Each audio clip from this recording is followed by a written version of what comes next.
Welcome back, welcome back, welcome back. Ladies and gentlemen, I'm back. Nyangekolo. Good morning, ladies and gentlemen, boys and girls. Bafana mantombazane madoda bafazi. I am your host, John Der, bringing you a brand new episode of the Shabadu Shandapa Shandy's Show. Stay tuned and don't forget to subscribe to the channel, like the video, comment where it says due, and share it with everyone that you love.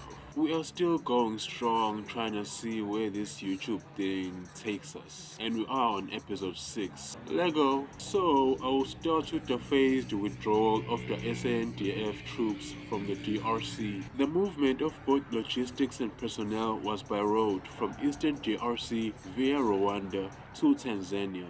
Speaking to the media, SANDF Chief General Ruzani Mapwanga said that the withdrawal is not a sign of weakness. The weakness was a persuasion of political efforts to say that there is peace and stability in the Eastern DRC, and therefore withdrawing with that pride to say there is an element of peace because M23 committed to the ceasing of hostilities.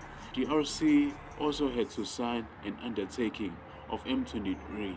Chief of Joint Operations Lieutenant General Spiwe Sangweni said the mode of movement when all elements were in the green zone for South Africa particularly had some which moved by sea at the port of Dar es Salaam, which was much more quicker. This is what Ricardo Texera had to say when he was asked why was the SANDF deployed to the DRC, as I am quoting / paraphrasing him. The SANDF were in the DRC under 2 missions as part of the Force Intervention Brigade as part of the only offensive mandate the UN has given, and were also there under the SADC-led operation to assist the armed force of the DRC in neutralizing the enemy groups in the Eastern Congo. They were there under a peace enforcement mandate to assist the DRC in neutralizing armed rebel groups. In essence, they are involved in a level of combat operations centered towards and aiming around neutralizing insurgent threats, combat/fighting. Close quotes. The DRC and Rwandan Foreign Affairs Minister committed to refrain from providing military support to armed groups. 14 South African soldiers died in January when M23 rebels controlled Goma. Deputy Defense Minister Bantu Holomesa said a full briefing on the SADC mission will be provided once the withdrawal of the troops has been completed. As I bring you some sad news, South Africa is mourning the sudden loss of actor Presley Chweneyagae, best known for his role as Thuso Cobra Mokoena on the hit telenovela The River.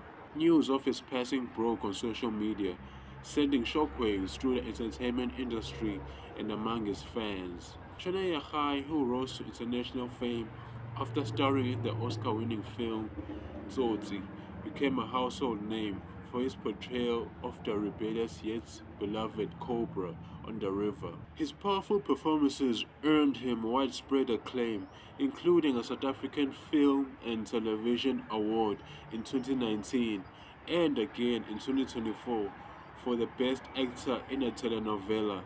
Tributes poured in on social media as fans and colleagues remember his immense talent, humble nature, and contributions to the South African film and television.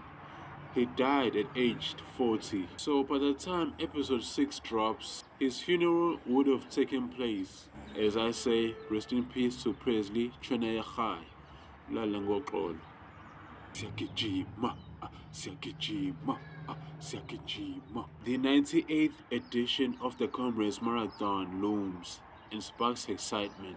Known as the ultimate human race, the 98th edition of the Comrades Marathon will be taking place on the 8th of June 2025. 24,163 entries have been received, Over 22,600 qualified runners are expected on the start line. This will be the largest ever Comrades down run from Pietermaritzburg to Durban. The largest previous down run was in 2018 with just over 19,000 starters. Mqondisi Ngcobo, the Comrades Marathon chair, said that for safety purposes and to ensure that the runner experience is enhanced, a two-group starts will be introduced on the day of the marathon because of the large numbers. He went on to further say it will not affect the finish time.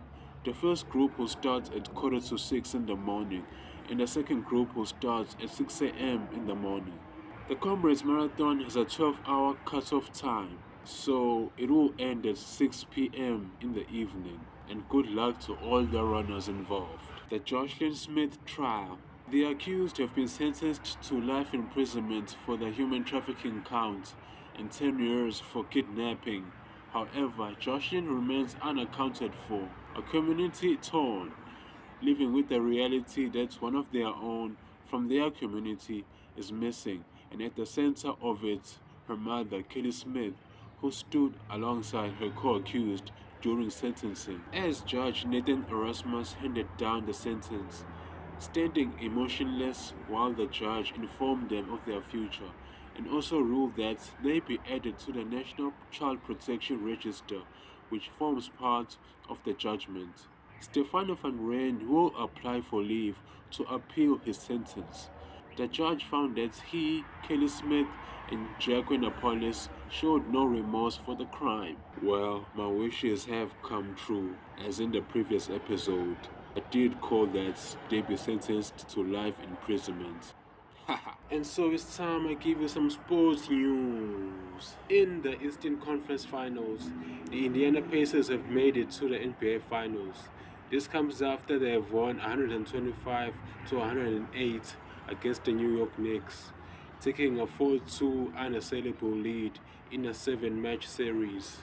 Congratulations to them. In the Western Conference Finals, the Oklahoma City Thunder have also made it to the NBA Finals after they won 124 to 94 against the Minnesota Timberwolves, winning their 7-match series 4-1 overall.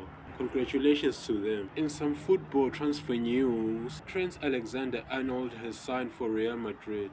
Real will pay Liverpool £8.4 million, as well as covering his wages for the month of June.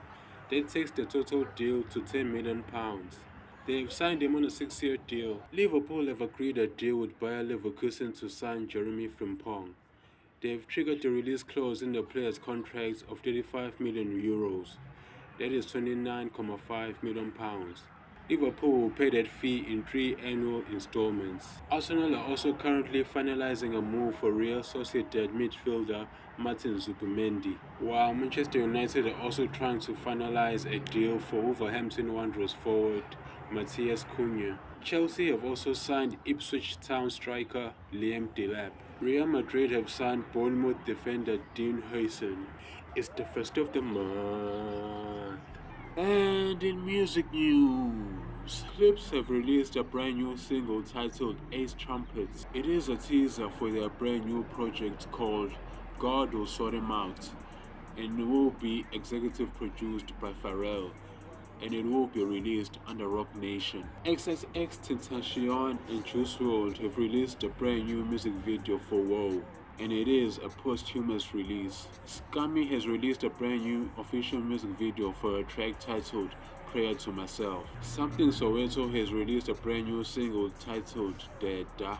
Brother Cooper has released a brand new official music video for his track titled Today is a Good Day. And finally, K-Kid has released a brand new official music video for a track with Aries titled Dilemma off her Bite the Bullet album, which has been one of the best in the South African hip-hop scene for this year. So guys, I'm introducing a new segment to the show where I give you a fun or interesting fact. A woodpecker's tongue loops around its head, helping to protect its brain from the force of the repeated pecking.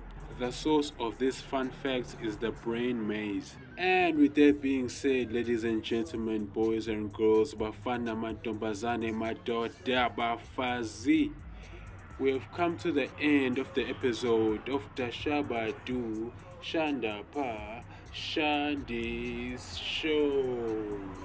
I am your host, John Der. If you like this video, press the like button. And please subscribe to the channel and leave a comment and share it with your friends, your family, your girlfriend, your boyfriend, your husband, your wife, your family, and everyone else that you love. 3K, 3K, 3K.